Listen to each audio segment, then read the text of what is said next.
Control, Charlie W55 requests IR to Brown Lane RTC. Get around my baby!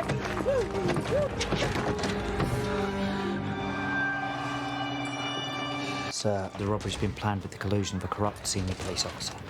Any details on this officer? I've not been provided with an ID, sir. Sir, this is a chance to crack the highest level link between corrupt officers and organised crime. In Season 5 we enter new territory because we get inside a criminal gang, which is something that we haven't done before. So the so-called Balaclava men, the organised criminal group who've been featured on and off all through the preceding 4 seasons, are now featured more prominently in this series. Hey, sweat, lads. Man, let's get this lot shifted. Every year I think maybe this is a year Jed doesn't pull out the bag, and he just does it every time. As the show's going on, it has to get bigger and a bit more flash at times, but it's the sort of the gritty realism he keeps in it all the time, and sort of the truth. I think the scenarios are maybe getting more elaborate, but the way the police, the way they're dealt with, is still grounded in reality, and I think that's what makes it such compulsive viewing. Jed just always seems to up the ante.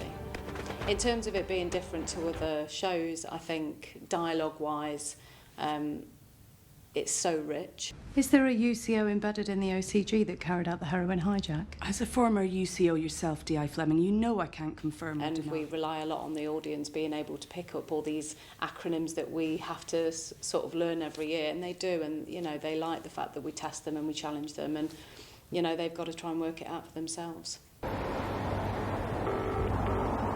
They're on the move, John, but they've upped security. How much? 4 escort vehicles, 12 AFOs. We're outnumbered. Maybe we should call it off. No, we'll just have to cope. One of the strengths of the show, of course, is the fact that it has a very interesting format insofar as, yes, you do have these 3 kind of central characters in AC12, but we do bring in a lead character, and it's you know, a lot of the time it's their show. Our antagonist this season, or our guest lead, is John Corbett, who is part of the organised criminal group that is the focus of AC12's activity in Season 5. And he's played by Stephen Graham, who is just a fantastic actor and someone that we've all wanted to work with. He's a great fit with the rest of our cast. We're good to go with Slater for the trade. When? Tonight. Nice one. Is it? What do you mean? I look at you. There's a little voice telling me she's soft. She's a bottler. She'll drag us all down. That's bollocks, John. I'll prove it. We're gonna put Slater out of business. Show me you're still worth some value. Or that little voice is gonna start telling me that I've given you enough second chances. John Corbett is probably our most dangerous and villainous character. He is an antagonist. He's involved in serious criminal offences. He's a leader of a ruthless gang of violent criminals, and I would say that he presents probably the biggest ever challenge to AC12.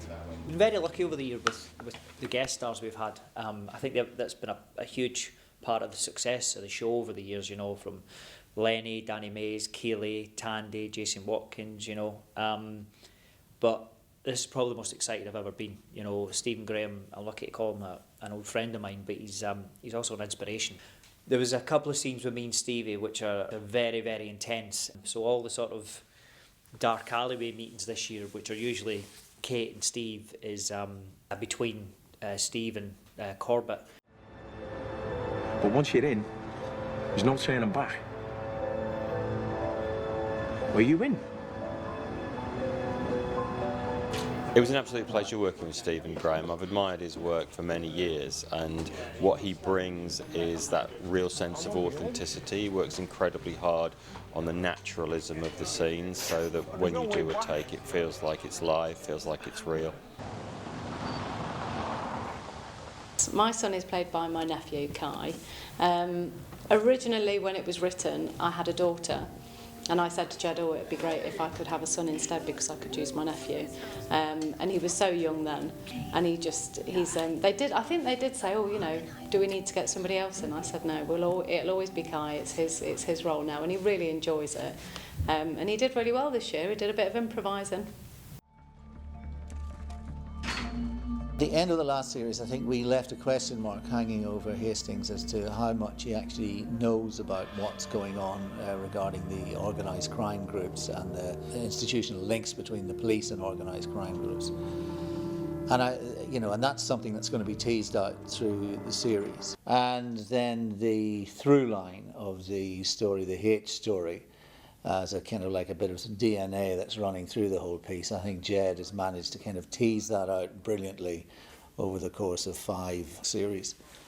What excites me, now we're on series 5, is getting back together with the gang. Myself, Martin and AD all get on very well, and Jed and everybody. There's lots of returning crew and cast, so that's always great. But ultimately the scripts, as soon as we get them, they're very much page turners, so you want to see if you're going to survive, for one, and 2, Jed just always seems to up the ante.